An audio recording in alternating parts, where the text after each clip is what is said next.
안녕하세요. 케니입니다.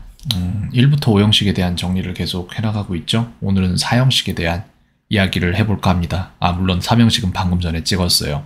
네, 1형식 같은 경우에는 설명을 조금 드리자면 나 뭐해, 너 뭐해, 나 싫어, 나 좋아. 이것도 아니구나. 이건 2형식이구나. 1형식은 진짜로 정말 단순한 얘기만 할 수 있는 그런 언어였어요. 주어가 뭐 한다, 주어가 동사 한다라는 게 1형식이었다면은 요거는 이제 진짜로 약간 원시적이라고 보셔야 되는 겁니다. 그 정도의 언어예요. 근데 2형식부터는 달라지죠. 2형식부터는 할 수 있는 말들이 늘어났어요. 주어, 동사, 주격 보호가 나오는데, 즉 어떤 말까지 할 수 있냐면은 내 상태에 대해서도 말할 수 있고, I'm sick, 나는 아파 이렇게 말할 수도 있고, I'm sad, 내 감정 상태에 대해서도 말할 수 있는 거죠. I'm sad, 그럼 나는 슬퍼 이런 말이 될 수도 있는 거고, I am Kenny, 그러면 내가 누구인지도 말할 수 있는 거고, 그죠? 이런 식으로 단편적이지만 1형식보다는 조금 더 내적인 이제 뭔가 더 많은 정보를 줄 수 있는 그런 형식이 2형식이었다고 생각하시면 되고요. 3형식 같은 경우에는 진짜 요즘에 가장 많이 쓰는 말이죠. 사실상 형식상. 그래서 누가 뭐해, 누구에게, 누구를 이런 식으로 말할 수 있는 것들이 3형식이에요. 그래서 대표적인 문장들은 I like him 내지는 I like you가 될 수도 있겠죠. 나는 너를 좋아한다, 나는 그를 좋아한다, 누구누구를 이란 말을 할 수 있는 거예요. 왜? 3형식 때부터는 사람들이 늘어나면서 이제 1, 2형식에서는 사람들이 야, 너 이러면 나? 그러면 아니, 너 말고 누구 또 있어? 이런 식이 될 상황이었는데 3형식을 쓸 때쯤부터는 사람들이 더 같이 모여들기 시작했을 겁니다. 그래서 그렇다고 생각을 해주면 외우기가 편하실 거예요. 그래서 이제 다채로워지는 거죠. 모든 것들이. 선택권들이 많아지니까 이제 목적어가 필요한 거예요. 그 당시, 그 이전에는 딱 그냥 눈에 보이는 것만 얘기할 수 있었으면 됐는데, 지금 자리에 없는 철수에 대해서 얘기를 할 일도 있을 수 있고, 그죠?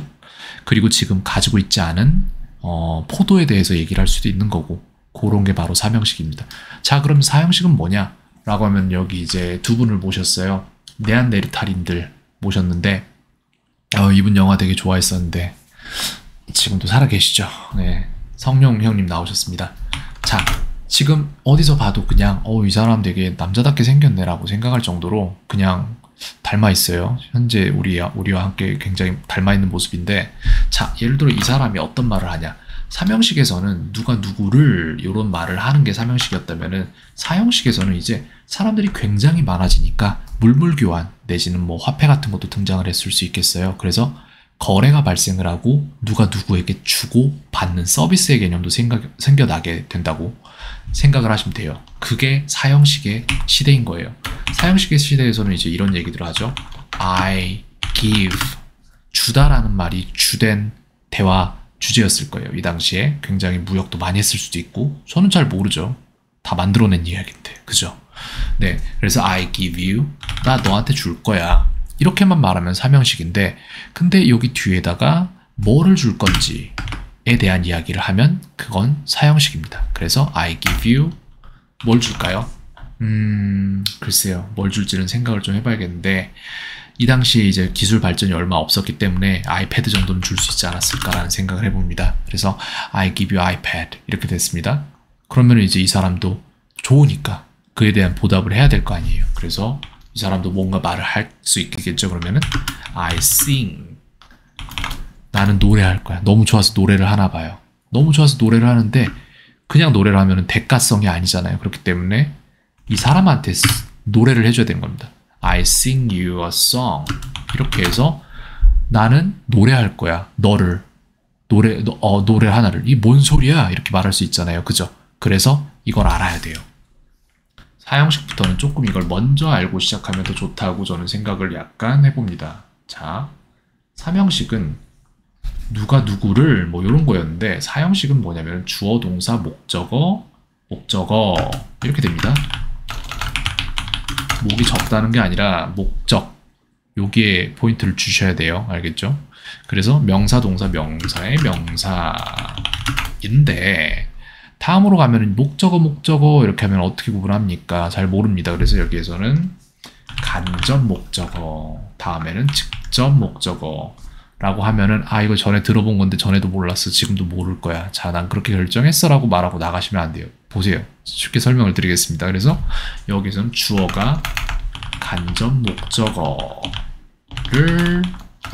에게 직접 목적어를 준다 해준다 이거예요. 사형식은 이것만 기억하시면 돼요. 간접 목적어는 뭐냐면은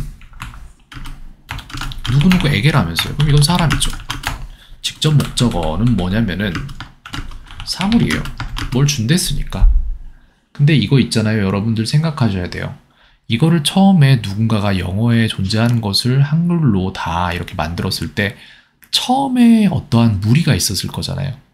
근데 저는 그 사람들이 저만큼 영어를 잘했을 거라고 생각 안 해요. 그리고 지금의 여러분들만큼 영어를 잘하지 못했을 수도 있습니다. 그런 사람들이 만들어 놓은 그런 언어가 아니라 이건 단어들인 거죠. 그죠? 그렇기 때문에 자연스러울 수가 없어요. 첫 사람들이 첫 단추를 잘못 끼워서 여러분들이 고통받는 거니까 거기에 스트레스 받지 마세요. 그냥 그냥 사람이구나. 그냥 사물이구나. 이렇게 하시면 됩니다. 그래요. 그렇게 됐습니다. 그래서 I give you iPad 이라고 했으면은 내가 준다.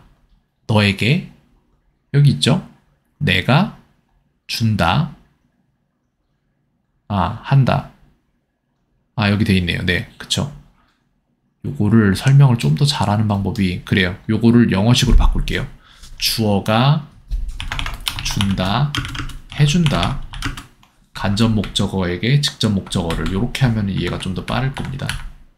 요게 딱 맞아 떨어지거든요. 그래서 주어가 내가 I 준다, give 간접 목적어 사람 너에게 직접 목적어를 아이패드를 내가 준다 너에게 아이패드 이렇게 말한 거예요. 그러면은 이 사람은 뭐라고 했을까? 내가 주어가 준다? sing은 준다가 아니잖아요. 해준다죠. 노래해준다 라는 말이 가능하거든요. 누구에게? 간접 목적어에게 사람 you 너에게 직접 목적어 뭐뭐를 a song 내가 노래해준다 너에게 한 곡의 song을 이렇게 되는 거예요. 요게 가능한 시점이 사형식부터라고요. 알겠죠? 자, 그렇게 해서 이렇게 했는데 이제 그런 것도 가능하고 다른 건 또 뭐가 가능하냐? 뭐뭐 해준다니까 실질적으로 되게 많아요. 우리가 문법책에서 보는 것들보다 이런 것도 가능합니다. 근데 이 사람이 알고 보니까 아이패드가 없었던 거예요. 얘는 책을 읽고 싶었는데 그러니까 이 사람이 안 되겠다 미안하다 아이패드가 없다 대신에 내가 너한테 I read you 이렇게 하면은 삼형식에서는 I read you 그러면 내가 너를 읽는다 너의 마음을 읽는다 이런 말이 될 수도 있겠죠. 근데 이걸 사형식에서는 어떻게 할 거냐면 I read you a book 이렇게 하면은 내가 읽는다 너를 책 한 권 뭔 소리야 이렇게 생각하실 수 있죠. 자 제가 뭐라 그랬어요? 뭐뭐 해준다도 된다 그랬잖아요. 처음에 말할 때 서비스가 생기던 시점일 수도 있다 라고 말씀을 드렸죠. 그래서 I read you 면은 내가 읽어준다. 누구한테? 너한테. 뭐를? 책 한 권을. 그럼 이 사람 같은 경우에는 글쎄요 말 안 했을 수도 있죠. 아이패드와 책 한 권을 읽어주는 거는 큰 차이가 있는 거니까요. 그죠? 네, 이러면 안 됩니다. 한 말은 지켜야 됩니다. 자, 그렇게 해서 이제 이거를 이런 식으로 우리가 모양은 어떻게 됐을까를 생각을 해보면은 얘는 약간 이상한 형태가 생겨나는 거예요. 이제 어떤 형태? 빵이 커지고 작아지진 않아요. 그리고 이렇게 많은 것들을 바꾸진 않습니다.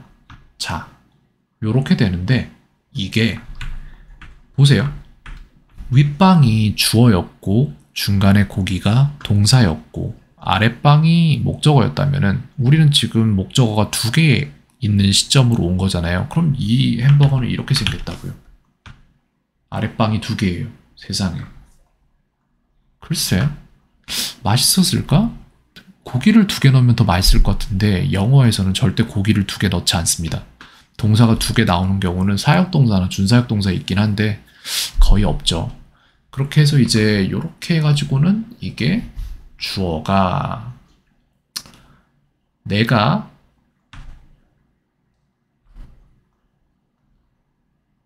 뭐뭐 준다 내지는 해준다.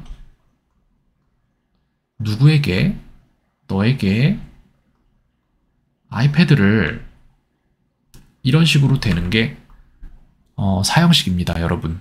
그래서 누구에게 준다 뭐 이런 식으로 나오면 그게 사형식인 거예요. 아시겠죠? 그래서 준다 내지는 해준다 이런 말을 할 때에는 사형식 문장을 쓰시면 돼요. 목적어를 2개 잡으시면 된다. 그런 말씀을 드리고 싶네요. 네, 정리 안 된 부분은 따로 없는 것 같은데 이렇게 하시면 됩니다. 그리고 얘도 마찬가지죠. 물론 추가 메뉴 구성이 가능하겠죠. 그 뒤에 뭐 iPad, 뭐 at 이런 식으로 하고 장소가 나올 수도 있고 at 하고 시간이 나올 수도 있고 이런 식으로 나올 수도 있고 그 다음에 with 하고 사람이 나올 수도 있고 그리고 또 뭐가 나올 수 있을까요? 뭐 이런 것들이 나올 수 있습니다. 그런 것들이 이제 추가적인 구성으로 이렇게 되는 거죠. 이 영상만 보는 분도 있을 수 있기 때문에 요거를 굳이 여기다가 다시 넣어놓도록 하겠습니다. 이렇게 되는 거죠. 이런 것들이 이렇게 추가적인 메뉴로 들어가는 겁니다. 이런 식으로. 자, 그렇게 해서 이제 사형식 정리를 끝내도록 하겠습니다. 켄이었습니다. 오늘 하루도 평온하세요.